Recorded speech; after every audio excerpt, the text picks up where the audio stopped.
నమస్తే శ్రీ మాత్రే నమః శ్రీ గురుభ్యో నమః ఓం శం శనేశ్వరాయ నమః. శని త్రయోదశి. అయితే శని త్రయోదశి ఎందుకు శనీశ్వరుడికి అంత ప్రీతిపాత్రము అంటే అది ఆయన పుట్టినరోజు అన్నమాట. అది ఈ శని త్రయోదశి శనివారం నాడు వస్తే కనుక అత్యంత విశేషమైనది, మహిమాన్వితమైనది అన్నమాట. అయితే ఈరోజు ఒక్క శనేశ్వరుడికే కాదు, లక్ష్మీనారాయణులకు, శివకేశవులకి కూడా అత్యంత పుణ్యప్రదమైన రోజు, ఇష్టమైన రోజు అనమాట. అయితే ఈ శని త్రయోదశి నాడు శనివారం రోజు వచ్చినట్టయితే కనుక అది విశేషమైన ఫలితాన్ని ఇస్తుందన్నమాట. అయితే మనకి గ్రహరాశులలో శనీశ్వరుడికి విశిష్టమైన స్థానం ఉంది. ఆయన కర్మ ప్రభువు అని, తర్వాత కర్మను ఇచ్చేవాడు అని ఆయనకి, దాంతోపాటుగా అత్యంత కఠినాత్ముడు అని కూడా ఆయన్ని పిలుస్తూ ఉంటారు. ఆయన పేరు చెబితేనే చాలు అందరూ భయపడిపోయి అమ్మో అమ్మో అనుకునే స్థితి ఏర్పడింది. కానీ నిజానికి శనేశ్వరుడు అంత దయాళుడు మరొక గ్రహం లేదు అని చెప్పచ్చు. ఎందుకు అంటే శని కర్మను కడిగేస్తాడు, దానితో పాటు ఆయుష్ ప్రదాత. ఆయన చిన్న చిన్న పరిహారాలకే చాలా సంతోషపడిపోయి విశేషమైన యోగాలను, భోగాలను, ఆరోగ్యాన్ని కూడా ఇస్తాడు. అయితే మనం తీసుకునే విధానాన్ని బట్టి ఉంటుంది తప్ప శనీశ్వరుడు మాత్రము క్రూరుడు కాదు, కఠినాత్ముడు కాదు. అయితే ఆయన ఆశీస్సులను పొందడము, ఆయన్ని త్వరగా మనం అనుగ్రహింప చేసుకోవడం అనేది మన చేతుల్లోనే ఉంది. ఆయనకి ఇష్టమైనవి కూడా చాలా చాలా చిన్ని చిన్ని స్వల్పాలేనండి. నల్ల నువ్వులు ఇష్టము, బెల్లము ఇష్టము, చలివిడి ఇష్టము, ఇలా చిన్న చిన్నవి.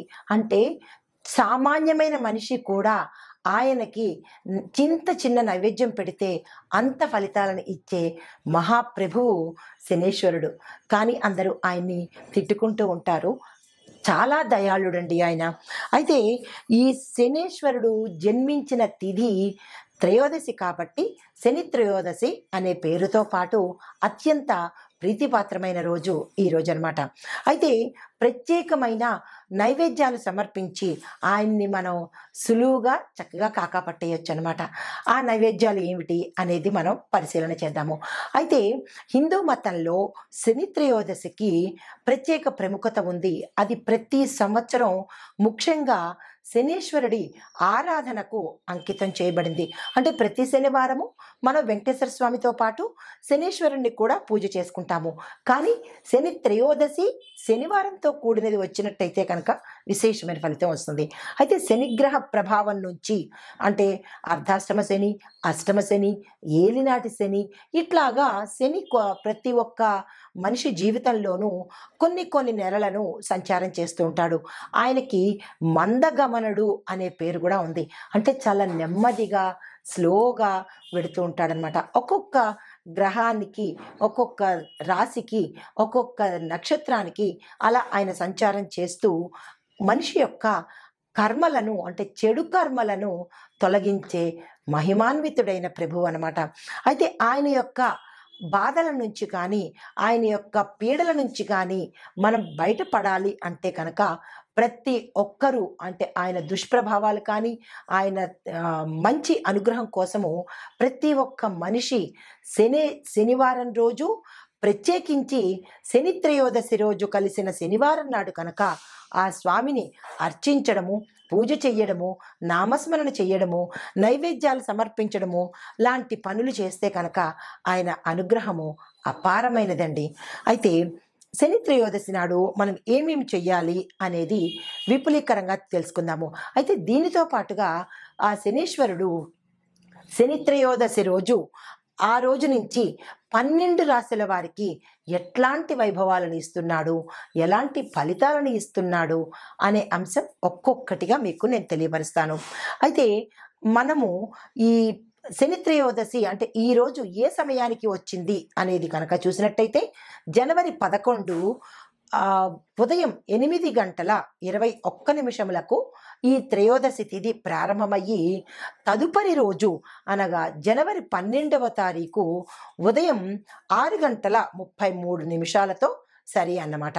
అయితే ఈ శని ప్రదోష సమయము, ప్రదోష కాలము అంటే సాయంత్రం సమయం 5:43 తప్పనిసరిగా, అంటే 5:33 నుంచి రాత్రి 8:26 వరకు తప్పనిసరిగా ప్రతి ఒక్కరూ కూడా శనీశ్వరుడి ఆలయాన్ని దర్శించండి, పూజలు చేసుకోండి, ఆ స్వామి నామస్మరణ చేసుకోండి, అభిషేకాలు చేసుకోండి. మీకు ఉన్న బాధలు కానీ లేదా కష్టాలు కానీ తొలగిపోయే అవకాశం తప్పనిసరిగా ఉంది. ఇది నేను చెప్పిన మాట కాదు, సాక్షాత్తు ఆ శని భగవానుడు చెప్పిన మాటే ఈ మాట అన్నమాట. అయితే ఈ సమయంలో శనీశ్వరుడిని భక్తి శ్రద్ధలతో కనుక పూజ చేసినట్టయితే విశేషమైన ఫలితాలను ఇవ్వడంతో పాటు మన యొక్క కష్టాలను కూడా తగ్గించేస్తాడు. జీవితంలో ఎదురయ్యే ఏ ఆటంకమైనా సరే పెద్దగా పోయేది చిన్న వాటితో. మరి మన కర్మను కూడా అనుభవించాలి కదండి. అందుకని పెద్దదాంతో పాటుగా చిన్నగా కర్మను తప్పిస్తాడు. భక్తి శ్రద్ధతో పాటు భయం అనేది ఉండకూడదు. భయంతో పూజ చేస్తే మరింత ఉపద్రవాలు వచ్చే అవకాశం ఉంది. శనీశ్వరుడిని భక్తితో పూజించండి, మనసారా పూజించండి. తప్పక ఆయన భక్త సులభుడన్నమాట. అయితే ఏ ఇబ్బందులు ఉన్నా ఈ రోజును మాత్రం మీరు అస్సలు మిస్ కాకండి. అయితే శనీశ్వరుడికి, ఈ స్వామికి ఇష్టమైనది ఏమిటి అంటే కనుక మన జీవితంలో ఉన్న సమస్యలు తొలగడానికి ప్రతి ఒక్కరం కూడా, అందరూ మానవాళి ప్రతి ఒక్కరూ కూడా మినుములు ఆయనకి ఇష్టమైన పదార్థము, నల్ల నువ్వులు ఆయనకి ఇష్టమైన పదార్థము, నువ్వులు ఇష్టమైనవి, బెల్లం ఇష్టమైనవి, ఇలాంటివన్నీ కనుక ఆయనకి నైవేద్యంగా పెట్టి శుభ ఫలితాలను పొందడంతో పాటుగా ఆయన యొక్క శుభదృష్టిని మనం పొందే అవకాశం కనపడుతుంది. అయితే మీరు ప్రత్యేకంగా చేయవలసింది, ఎక్కడికైనా నవగ్రహ ఆలయాలకు వెళ్ళినప్పుడు శనీశ్వరుడిని ఇది తప్పకుండా గుర్తుపెట్టుకోండి, ఆయన కళ్ళను మాత్రం అస్సలు చూడకండి, కాళ్ళను మాత్రమే చూడండి. శనీశ్వరుడికి మన కళ్ళతో ఎదురుగా చూసే ప్రయత్నం అస్సలు చేయకండి. ఆ స్వామిని కాళ్ళు మాత్రమే మనం దర్శనం చేసుకోవాలి. కానీ ప్రతి ఒక్కళ్ళు తెలియకుండా ఆ మిగతా గ్రహాలకి మీరు కళ్ళని చూడండి, లేదా స్వామి విగ్రహాన్ని మొత్తం అందరినీ చూడండి, కానీ ఒక్క శనీశ్వరుడికి మాత్రమే ఎదురుగా చూడకండి, కాళ్ళను మాత్రమే చూడండి. ఇది చాలా గుర్తుపెట్టుకోవాల్సిన అంశము. ఎందువల్ల అంటే ఆయన దృష్టి మన మీద పడకూడదు, మన దృష్టి ఆయన మీద పడకూడదు. అందుకనే కేవలము కాళ్ళను మాత్రమే, పాదాలను మాత్రమే దర్శించాలి. అయితే ఈ ఏలినాటి శని, అర్ధాష్టమ శని, అష్టమ శని, ఇలాగ వచ్చే శని దోషాలు కానీ, శని గ్రహగతులు కానీ తప్పించుకోవడం కోసం ప్రతి ఒక్కరం ఏం చేస్తామంటే నల్ల నువ్వులను ఆ స్వామి పాదాల దగ్గర అభిషేకంగా కానీ లేదా ఉంచడం కానీ చేసి, తైలాభిషేకము ప్రత్యేకమైన నువ్వుల నూనెతో మాత్రమే ఆ స్వామికి అభిషేకం చెయ్యాలి. తర్వాత దంపుడు బియ్యంతో చేసిన పదార్థము ఏదైనా నివేదనగా పెట్టుకోవచ్చు. ఇలా చెయ్యడం వల్ల మన కర్మ ఫలితాలు తీరడమే కాకుండా దాని యొక్క అనుభవాన్ని మనకి తగ్గించే ప్రయత్నం చేస్తాడనమాట. దీనితో పాటుగా ఆయనకి ఇష్టమైన మరొక విశేషమైన నైవేద్యం ఏమిటో తెలుసా? కిచిడి అన్నమాట. ఆయనకి అది చాలా ప్రాణము. ఆ కిచిడిని కూడా మీరు తప్పనిసరిగా నైవేద్యాలలో కనుక చోటు చేసుకున్నట్టయితే ఆ స్వామి యొక్క అనుగ్రహము విశేషము అపారమైనది.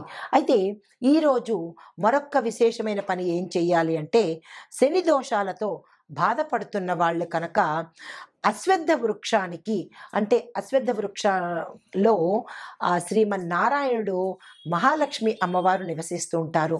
దానితో పాటుగా ఈ స్వామి కూడా అశ్వత్థ వృక్షంలో నివసిస్తూ ఉంటాడు.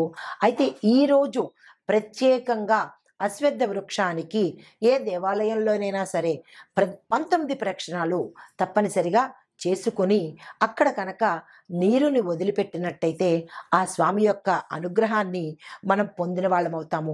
అయితే ఈ ప్రక్రియలన్నీ కొన్ని అంటే సూర్యోదయం సమయంలో చేయాలి. కొన్ని మాత్రము ఇందాక నేను చెప్పినట్టుగా మళ్ళా చెబుతాను. జనవరి 11వ తారీఖు సాయంత్రం 3 గంటల నుంచి 8:26 వరకు శని ప్రదోష సమయం మనకి ఉంది కాబట్టి ఆ సమయంలో పొద్దున పూట అభిషేకాలు చేసుకోండి. సాయంత్రం పూట ఈ నీరుని వదలడం కనుక చేసుకున్నట్టయితే దాన ధర్మాలు కానీ, ఇంకొక విశేషమైన దానాలు ఏమిటో చెప్పనా? నల్లని వస్త్రాలు ఆయనకి ఇష్టము. ఆ రోజు మీరు తప్పనిసరిగా నల్లని వస్త్రాలు కానీ, నీలిరంగు వస్త్రాలను కానీ ధరించి ఆ స్వామికి చేసే సేవలు కానీ, పూజలు కానీ చేసినట్టయితే చాలా త్వరితగతిన అనుగ్రహాన్ని ఇస్తాడు. మన బాధలను కూడా తగ్గించే ప్రయత్నం చేస్తాడనమాట. దీనితో పాటుగా మీరేం చేయాలంటే, మీరు ఏవైతే నైవేద్యాలు చేశారో ఆ నైవేద్యాలు నల్లని కుక్కలకు లేదా కాకులకు కనుక తినిపించినట్టయితే, ఆ స్వామి యొక్క వాహనం ఏమిటి? కాకే కదా! సో, ఆ కాకికి కనుక మీరు ఈ పదార్థాలను గబగబా మనం తినేయడం కాకుండా ఆ నల్ల కాకికి గానీ లేదా నల్ల కుక్కకి గానీ తినిపించినట్టయితే ఆయన చాలా సంతుష్టవుతాడు. ఇంకొక చిన్న సీక్రెట్ చెప్తాను. ఆ స్వామివారిని తొందరగా మనం ప్రసన్నం చేసుకోవటానికి అంటే పని వాళ్ళని అంటే లో క్లాస్ పీపుల్ అంటారు కదా! అంటే కార్మికులు అంటే పెద్ద ధనవంతులు కాదు. చిన్న చిన్న కార్మిక వర్గం వారిని, మన యొక్క పని వారిని, మన కింద పని చేసే వారిని కనుక మంచిగా, మర్యాదగా, ఆదరణతోనూ, ప్రేమతోనూ కనుక చూసినట్టయితే ఈ ఒక్కరోజే కాదు, ప్రతిరోజు కూడా ఆ శనీశ్వరుడి బాధలు పడుతున్న వారు ఆయనకి చిన్న బిస్కెట్ లాంటిదనమాట ఇది. ఇంకో రకంగా అనుకోకండి. అయితే ఆయనకి చాలా ఇష్టమట. కార్మికులకు గానీ, లేదా పనివారులకు గానీ, పేదవారిని గానీ ఆదరించి, బాబు, నాయనా ఇలాగ కనుక మనం ఆదరించినట్టయితే, ఏరా పోరా ఏంట్రా అని మన పని వాళ్ళని కానీ లేదా బయట వాళ్ళని కానీ దూషణ చేసి కించపరిస్తే మన యొక్క కర్మ మూడింతలకి నాలుగింతలవుతుంది. అలాంటి పొరపాట్లు ఎప్పుడూ ఎవ్వరూ చేయకండి. మన కింద స్థాయి అంటే ఉన్నవాళ్ళని, హై పీపుల్ని ఎప్పుడూ గౌరవిస్తారు. మరి కింద వాళ్ళని ఎవరు గౌరవిస్తారు? అందుకనే మనం ఎక్కువ బాధలు పడుతున్నాము. అది మీరు గమనించుకోవటం లేదు. కాబట్టి ఇక నుంచైనా మీరు తప్పనిసరిగా మీ కింది వాళ్లను గౌరవించడంతో పాటు ప్రేమ ఆప్యాయతలతో కనుక ఉన్నట్టయితే ఈ అన్ని నైవేద్యాలు కాకుండా ఆయన్ని ప్రసన్నం చేసుకోవడానికి ఇది ఒక్క ప్రత్యేకమైన చిన్న బిస్కెట్ లాంటిదనమాట. కాబట్టి తప్పనిసరిగా ఈ ప్రక్రియలు ఈరోజు మీరు అందరూ చేస్తారు. ఇక నుంచి కూడా ఎవరైతే శని బాధలు పడుతున్నారో ఈ రోజు నుంచి ప్రతి శనివారము, ప్రతి శని త్రయోదశికి ఈ పరిహారాలు చేసుకుంటూ ఉండండి. మీ కింది స్థాయి వారిని తప్పనిసరిగా ప్రేమాప్యాయతలతో పలకరించండి. మీ ఆస్తుపాస్తులు రాయక్కర్లేదు కదా, చిన్న పలకరింపు చాలు.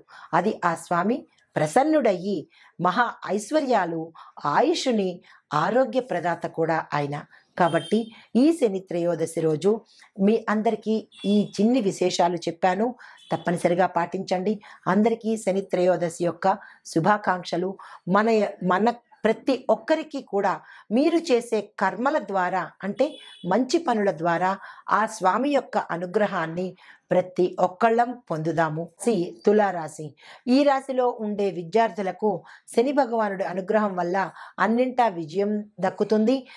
క్యాంపస్ ఇంటర్వ్యూస్లో సెలెక్ట్ అవుతారు. మంచి మంచి కెరియర్లో వీళ్ళు సెటిల్ అయ్యే అవకాశం గోచరిస్తోంది. ఆత్మవిశ్వాసాన్ని పెంపొందించుకోవాలి, శ్రద్ధ పెట్టాలి. తప్ప శ్రద్ధ లేకపోతే వచ్చే అవకాశాలు తగ్గిపోతాయి. కాబట్టి తప్పనిసరిగా శ్రద్ధ పెట్టండి. ఉద్యోగస్తులకు మీ యొక్క ప్రతిభకు సంబంధించినటువంటి విజయాలు పొందుతారు. ఉన్న ప్రతిభను గుర్తించి మీ పై అధికారులు ప్రమోషన్స్ ఇవ్వడంతో పాటు మీ ప్యాకేజీ పెంచడంతో పాటుగా మంచి మంచి బదిలీలు కూడా మీకు అనుకున్న ప్రదేశానికి బదిలీలను ఏర్పాటు చేస్తారు. కొత్త బాధ్యతలను అందుకుంటారు. తద్వారా ఆనందాన్ని, లాభాన్ని కూడా పొందే అవకాశము కనబడుతోంది. శుభవార్తలు కూడా వింటారు. శుభకార్యాలు చేసే అవకాశం ఉంది. ఉద్యోగంలో పదోన్నతులు పొందుతారు. అధిక ప్యాకేజీలు కూడా మీరు సొంతం చేసుకునే అవకాశం గోచరిస్తోంది. వ్యాపారస్తులకు మిత్రులు సహాయం చేస్తారు. వ్యాపార విస్తరణకు ఇది చాలా చక్కని సమయము. పెట్టుబడులకు కూడా ఇది మంచి అవకాశము. దీన్ని అసలు వృధా చేసుకోకండి. తరువాత వ్యాపారంలో మార్పు చేర్పులు చేయాలన్నా, కొత్త వ్యాపారం పెట్టుకోవాలన్నా, భాగస్వామి వ్యాపారం గురించి ఏదైనా ప్రయత్నాలు చేయాలన్నా ఆ దిశగా కనుక మీరు ప్రయత్నాలు చేసినట్టయితే కనుక మంచి లాభాలు వచ్చే అవకాశము ఉత్తరోత్తర కనబడుతోంది. పెట్టుబడులను పెట్టుకోండి. నిరభ్యంతరంగా అగ్రిమెంట్ల మీద సైన్ చేసుకోండి. కొత్త కాంట్రాక్టులు యాక్సెప్ట్ చేయాలంటే కూడా ఈరోజు చక్కని అవకాశము. ఈ రోజున అవకాశాన్ని మిస్ చేసుకోకండి. అయితే వ్యవసాయం పట్ల చూసినట్టయితే కనుక మంచి లాభాలు వస్తాయి. అన్ని రంగాలు అంటే ఆక్వాకల్చర్ కానీ, వాణిజ్య పంటలు కానీ, నర్సరీ కానీ, పౌల్ట్రీ కానీ, ఇలాగా ప్రతి ఒక్కళ్ళకి కూడా ఈరోజు విశేషమైన లాభాలు వస్తాయి. మంచి ధర పలిగే అవకాశం గోచరిస్తోంది.